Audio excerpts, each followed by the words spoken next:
At the core of crypto is code, mathematics. Developers, architects, and engineers use existing tools and languages and create anew to push the boundaries of this technology, and the world has been forever changed. Yet cryptocurrency, crypto's original use case, has not really taken hold. For many, crypto is something to speculate with, to hodl, not to use. To the great dismay of crypto pioneers, crypto has yet to supplant centralized mediums of exchange. There are many reasons for this, inertia being a big one. So too is crypto's accessibility, or lack thereof. My mom, for example, tried to use Bitcoin, and when I told her the address, it scared her. And she didn't want to send me money to this random looking string. It looks like an alien language. Yeah. And so, that turns off a lot of people. For most people, their current payment systems work pretty well. Is it reasonable then to expect mass adoption of crypto as currency? Indeed, it seems like many in crypto have gotten the message. Many of the old school cryptos, who used to proudly tout crypto's potential to bank the unbanked, are today content to court legacy banks and their ilk, and almost no new entrant into the crypto space in recent years has put forth as its first function being a better medium of exchange than those offered by established centralized outfits. Still, some cryptocurrency advocates remain. They promote crypto, and usually a specific network, as a superior product to existing options. Usually this is done by pointing to technological functionality. This network is faster than that network. This network is less expensive than that network. This network is more secure than that network. This network can scale more than that network, and on and on. And while all of that is important, it clearly is not, on its own, sufficient to attract widespread, day-to-day use. And that makes sense, especially in today's world, as most of us have been subjected to years of indoctrination via the mainstream, Prussian-based school curriculum, which omits helping students discover and cultivate critical thinking, the most powerful tool that could be in their toolbox, and instead instructs obedience to claimed authority and regurgitation of information. The result? Many tend not to rely on logic to operate, but look to and to favor what sounds good, what speaks to them, emotionally. Might this be a market signal that we in the cryptosphere, who are pushing for cryptocurrency, need heed? Do we do ourselves and our networks a disservice when we omit from our conversation this appeal to emotion? Wait a minute, you decry. Am I suggesting that we employ a logical fallacy? Well, yes and no. Appeal to emotion is indeed considered a logical fallacy, but only when it's disingenuous, when it is used to shield or circumvent truisms. But an appeal to emotion can be used, and it is not considered a logical fallacy when it is congruent with facts. I am arguing against the use of an appeal to emotion that is manipulative. I am arguing for the use of an appeal to emotion that is aligned with truth. Such framing would resonate with both brain hemispheres, that which favors emotion and which has been largely overlooked by cryptocurrency advocates, as well as that which favors logic. So you see, we can couch our language, our outreach, our marketing in emotion. It does not mean we are being dishonest. It merely means that we are using another means. A means that relies not on hard data or on lexicon coined by developers. It's a means that speaks to individuals, to their hearts, to their intuition. Anecdotally, it was an appeal to emotion that was for me the biggest hook of cryptocurrency. I saw it as a way to help improve the world. By using crypto, rather than the regime-backed currency where I happen to be born, I peacefully divest from destructive actions that I do not support, such as bombing people thousands of miles away that never harmed me or any of my neighbors. Further, I support a network that facilitates voluntary interactions. Cryptocurrency provides an alternative, an option, a medium of exchange that can empower each of us to be the change we wish to see. Might that appeal, emotionally, to others?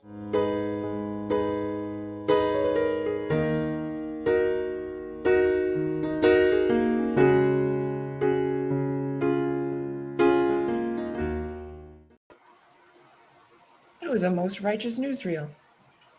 I was just wondering who wrote the script on that one? That you, Pete, or he always writes the scripts. Yeah. Oh man, that one spoke to me like, at an emotional level. That's why I came here too, and I think I would suspect this is why most of the people in Dash came to cryptocurrency, is for not just the pump and the prospect of riches, but the prospect of creating a better world and a and a new financial system that is fair is not the right word, but at least just in some sense. And I hope that we can get there. It's going to be, I think, a rough road getting there, but it's something that I'm still very passionate about. And I like the newsreel said, it doesn't matter. Like, it does matter that we can scale, but none of these things matter until we scale, until we actually get users that are interested in actually using cryptocurrency as money. So I think that we're laying the correct foundation, but I think that we somehow still we need to crack that nut of how do we get users on board, and that is what I've been thinking about for years, and more specifically for several months, very deeply, even questioning deeply held beliefs about our economics and things like that, because that's where the rubber hits the road is how you get actual users into your network. So thank you for that, Pete. I appreciate that one. Righteous. Well, as you've seen from the title today, we are having a quarterly report here at the incubator, and as you see, we have all 3 strategists, and where things are a little interesting today because, as you may recall, 2 of the 3 strategists did not request funding at the last cycle. And in addition, Ash has a sort of unexpected announcement for us today. So without further ado, Rion, do you have any more opening comments than what you've given, or shall we jump right in? Okay, Tim, will you kick us off? Sure. So I have fully successfully depleted my funds. Congratulations. Thanks. So I have a nominal amount left. That is, I mean, basically it's there because I couldn't afford to pay anything else off and support the admin behind it. So, but what we did accomplish was building out the decentralized Dash application infrastructure, which we talked about a couple of months ago now, and it is it's an SDK that makes kind of going back to the accessibility of cryptocurrency. It makes utilizing platform for what it's good for. So the reference to stored contracts and the reference to pieces held in the on-chain cloud using specifically IPFS, and so that those pieces can be utilized within a decentralized application that you built utilizing Dash platform. So we wrapped up the base components, and then there's a how-to guide that is more agnostic developer friendly, so those who haven't much experience within blockchain or haven't much experience writing smart contracts, with a bit of a starter package for them. And then the other one that we spent a lot of time finishing up is the goal challenge, which is a referenced app really for allowing you to have a use for Dash. And the basic thought is that we, as humans, we just do better when we have a wager in place at setting goals and keeping those goals than when there is no other accountability. And so it's a place to wager Dash against yourself to accomplish a goal along with others. And if you reach the goal, then you get your Dash back. And if you don't, then that goes into a pool that goes out to those who succeeded, or in some of the other use cases.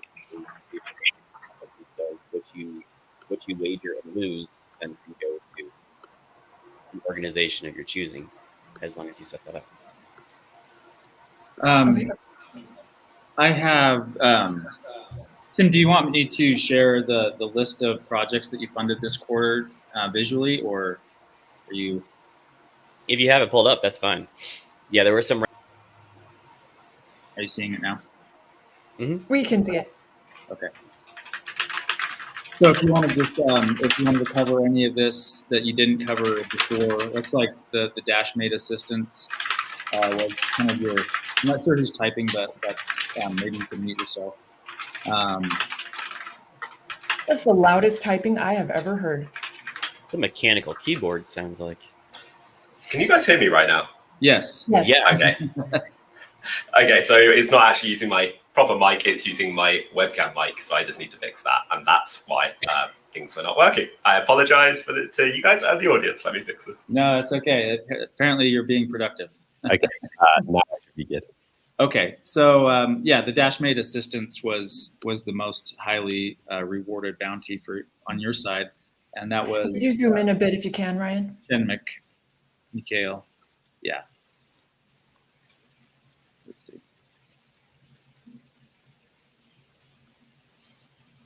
So if you wanted to talk about any of these other ones, go ahead, and if not, then we can, I guess, move on to our next.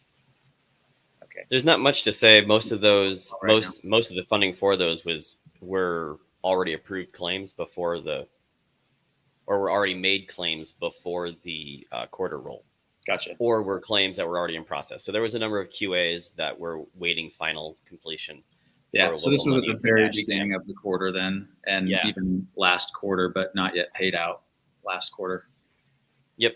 So the Dashmate assistance is the work that Pashenmik has been doing for Dashmate, and then there was a little bit that was because he was doing that as an extension of DCG, sponsored by the incubator. Okay. And I see that there was a typo here, so I'm just gonna fix that real quick while you're talking. But yeah, go ahead and if you had anything else to say on that, then go ahead, and if not, then we can move on to Ash. I guess is Ash next?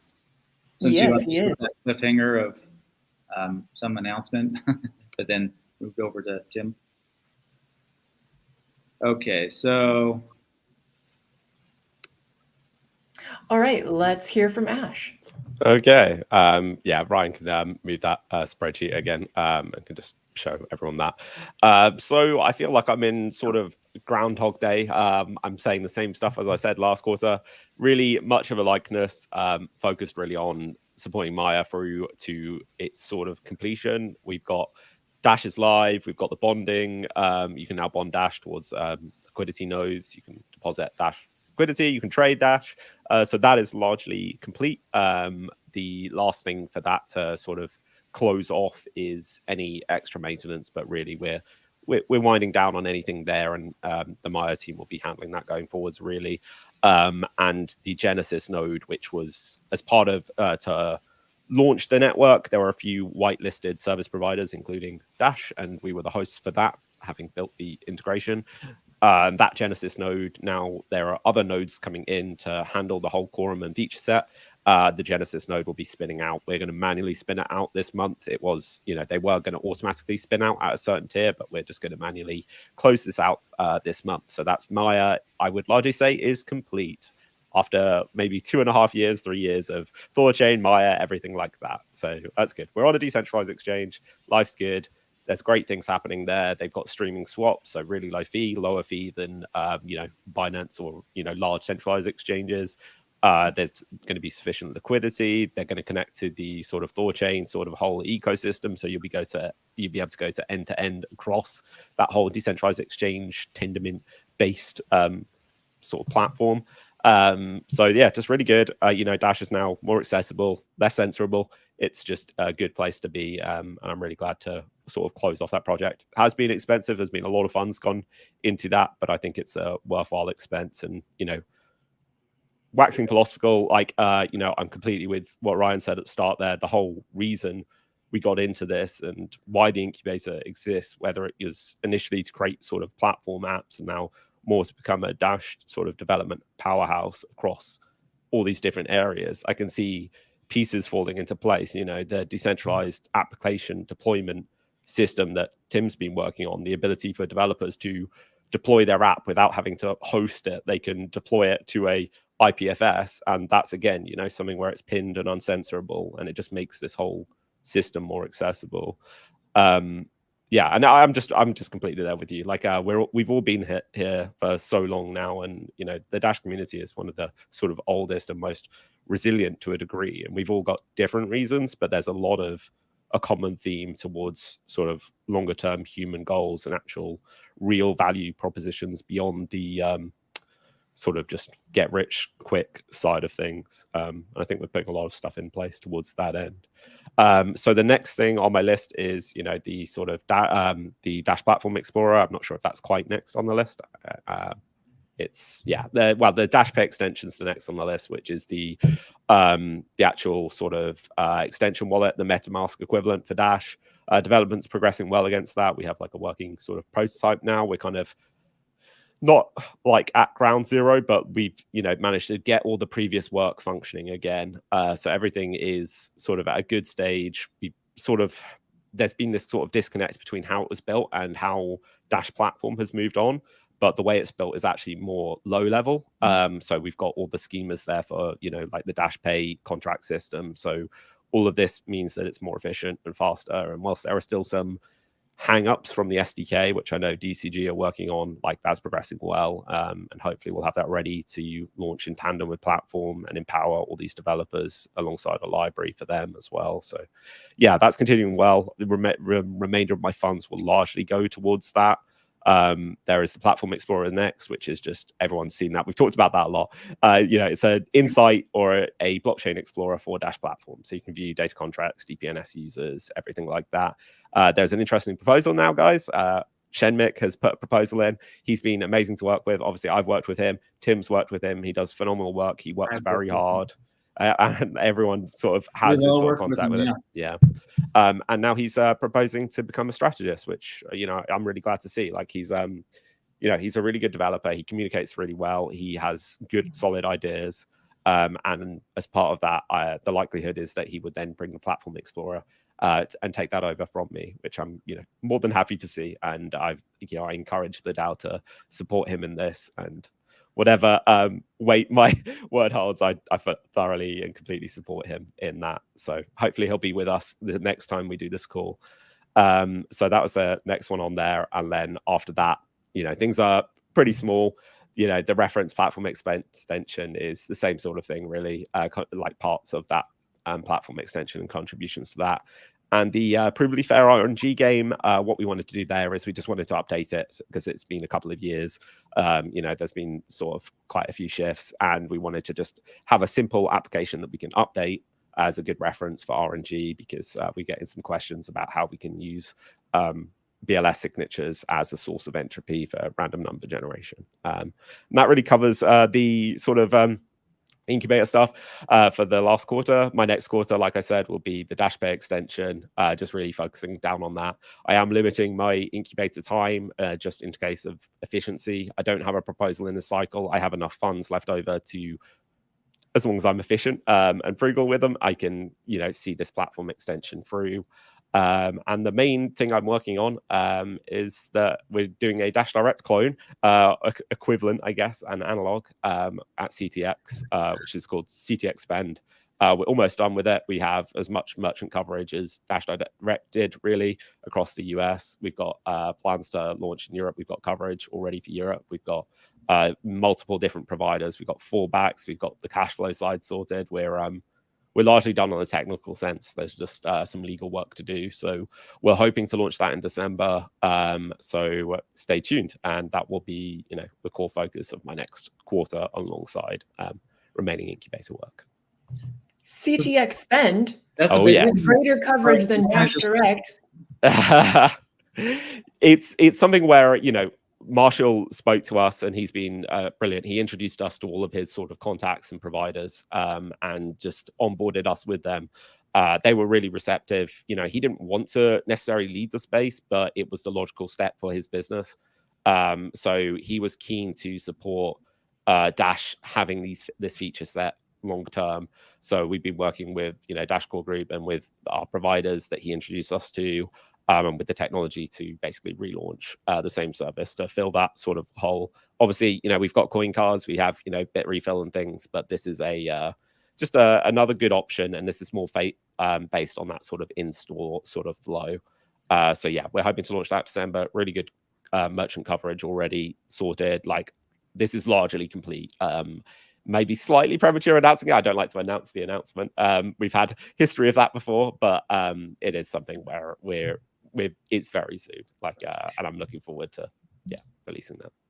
And then Ash, so correct me if I'm wrong, but that's not only like a tool for Dash users to use, but doesn't the diff own some equity in CTX? Oh yes, the diff owns 10% of CTX. So yes, that is everything on there will contribute, and it's all in tandem. So yeah, it's something where we're able to sort of add value that way, and we will be trying to provide as much discount as we can. We may have to take somewhat different approaches with certain merchants, just because of the nature of how our business is sort of set up, and somewhat a technical debt on like the Dash Direct side of how they previously built things. So we have to do things in a different approach, which is often better for the users. So whether that's upfront discounts or cashback rewards after the fact, that sort of thing. But I don't want to detract too much from the incubator side of things, but I'm very excited about launching this project. And yeah, it's something where it'll be the similar sort of discounts, 5, 7, 12%, even in some cases potentially. Like and the next step following launch, which won't be, I'm not going to get ahead of myself here. This is going to be maybe Q3 24, Q4 24 would be a actual card program. We are working down those lines already, but those are, it's a compliance heavy process, and that would have KYC. I'm going to be upfront straight away about that. We are not launching a card program without KYC. The actual gift card program does not have any KYC, but the Visa MasterCard program would have KYC. So I have a question about that. I know you don't want to talk too much about it. It's not an incubator project, but it would be potentially a project that I would be interested in if you have an API or can expose. We do have an API we can expose. Right now, we'd more likely to expose it privately than make it fully public, just as we sort of walk before we run. But I'd be open to, I'd be happy to open that up to other incubator devs to work against, whether they're using that to issue rewards on their own platforms, or they just want to embed the whole service within any existing systems they have. So yeah. Okay, great. Well, that kind of, unless you had anything more to report there, that would be a good segue into what I'm working on. Let's do it. Okay. Let me bring up my screen again. Okay. Okay. And I'll switch this over to me now. I'm going to bump it down just one little notch here. Okay. So like Tim was saying, a lot of our expenses were actually very early on in the quarter, including the top two from my side of things, the merchant tools and the payment tools. These are ongoing projects that we've had for quite a while now. And I did explain, I should probably bring up Dash Central here as well while we're talking, just so people can see my my current proposal. And let me just clear up that I did early on, I said that we would have 4 proposals from the incubator. But it turns out that we're actually only going to have the 2 of us, my proposal and Mikhail's proposal. Ash, as he said, has sufficient funds and some other things that he's working on prioritizing. So he won't be requesting any this quarter, and Tim won't be requesting. So I'll update this proposal. And let me I'll just show this instead of the actual spreadsheet, because this is the same information. And I'll go through this is basically, everything that I'm going to say is basically already said here. But the merchant tools, these are tools that we're building so that merchants can very, very easily accept Dash payments and receive webhooks. So there is some overlap with existing tools such as AnyPay and whatnot. This is very much Dash focused and focused on creating the best, easiest, script tag. Just insert the script tag into your website kind of experience, and you'll get webhooks and things like this. We're building it with specific use cases in mind. AJ, who has been building it, does have some services and some businesses that one in particular, which is a cloud service, so offering web hosting, and I'm not exactly sure what services he'll offer, but he wants to accept Dash as payment. And so we're building this with that specific use case, with an actual use case in mind. And then the payment tools are more of the low level things, low level libraries that we built. And we were mostly done with these tools last quarter, but we had to update them a little bit to support Maya transactions, which Eldorado is using under the hood. These tools. So that was kind of early on in the quarter as well. Incubator updates, that's this program right here where we give updates on what we're working on. The modern vanilla web wallet, this is kind of the culmination of all the things that we've been building, at least from my side. In my part of the incubator, we're building it into a web wallet that will have that we can then easily add all the features. And this is what I was talking about with Ash, where if and when Ash is ready to provide an API to whatever you were calling it, the Dash Direct alternative, we'd love to integrate that right into our web wallet. And this would be eventually be able to be deployed as a mobile app or a desktop app, or just a simple browser app. So that's one thing that and it has our version of usernames, which use existing tooling and existing standards, rather than Dash Pay, which we could update and would update to support Dash Pay usernames when that lands. But we're actually pretty much done with providing usernames, Dash usernames at a local level rather than globally unique Dash usernames. And so that we hope to finish, and I think that we can finish that this quarter. And then these other things are fairly small, but I'll just talk about them briefly. Actually, I don't know if I need to talk about them too much because it's written right here in the proposal what the remaining things were. But as you can see, they're not too big of a expense on that side of things. So I think that pretty much wraps up my proposal, so any Great. questions from anybody here in the call or from the audience? Feel free to ask.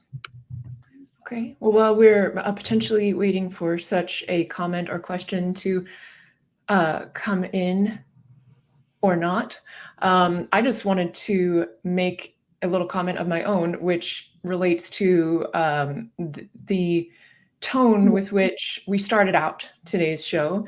Rion and then later Ash echoed that their main interest in being in Dash their primary interest was not to get rich, so to speak. And I hear, of course, I've heard a lot of people in the community echo similar sentiments. And sometimes I feel kind of weird about myself because I'm thinking, dang, that actually is the main reason I'm here. But the more I've thought about it throughout this call, I just wanted to say that I think maybe my personal thoughts about it is just a different way of saying the same thing. And so I want to say this now in case you're like me and you've been like, oh, should I, hide my motives? Should I not speak about them? But the different way of saying the same thing is that though my primary interest in Dash is to get rich, I do not want to get rich in dollars, meaning I'm uninterested to sell Dash and, finally I got rich in the dollars. I'm not interested to get rich in the euros, nor the rubles, nor any of the other legacy systems. My primary interest in getting rich in Dash is to get rich in Dash, and with no interest in looping other currencies into that goal. So anyway, I don't know. I just wanted to say that. And Well, yeah, for me, let me back up a little bit, because getting rich is a little bit of a loaded term, I guess. To me, it's all about two things: peace and prosperity. So peace is basically just like the ethical side of things. Like we want to live in a world that promotes peace and not war. And then the prosperity, like who doesn't want to get rich? Like I think we all want to be rich in terms of like goods and services. And I just wrap that up in the word prosperity. It's not about getting rich in terms of like, oh, I can like swim in my in my vault of gold coins like Scrooge McDuck kind of rich. It's like I just want to live in a prosperous world, and I think everybody can agree with that. And we all know that our governmental fiat systems are not allowing us to prosper, and there's no reason why we shouldn't be able to build an economy that is prosperous despite what's going on in some outside economy that we no longer have to live in, but we oftentimes choose to live in that despite having the ability to move away from it. So that's my addendum, I guess, based on what you said as well, Amanda. So thanks for sharing those thoughts. Yeah. Righteous. And for me, that's part of why the importance behind finding the multiple use cases for Dash, because at the current state, if Dash is going to be a source of income for you, your most viable option is to then turn it into some kind of fiat that you can then buy groceries or pay rent or purchase utilities with. And the closer we can get to being able to buy your groceries with Dash, or purchase your dog walking service, or pay someone to help clean your house with these currencies, the further down that road we get of pulling ourselves off of the fiat government system and into not private in the sense of a walled garden private, but private in the sense of it's not influenced by policy, or not controlled by policy, and not controlled by bureaucrats. But we can pull ourselves off that fiat public system into a private system, an open private system, but a private system nonetheless. Right. Amen. Okay. Well, we hope you have taken value from this report today. And thanks, strategists, for saying what you said. It's been a fun day of unexpected things. And yeah, I guess we'll talk to y'all next week. So Later, everyone. Bye, everyone. Thank you. bye.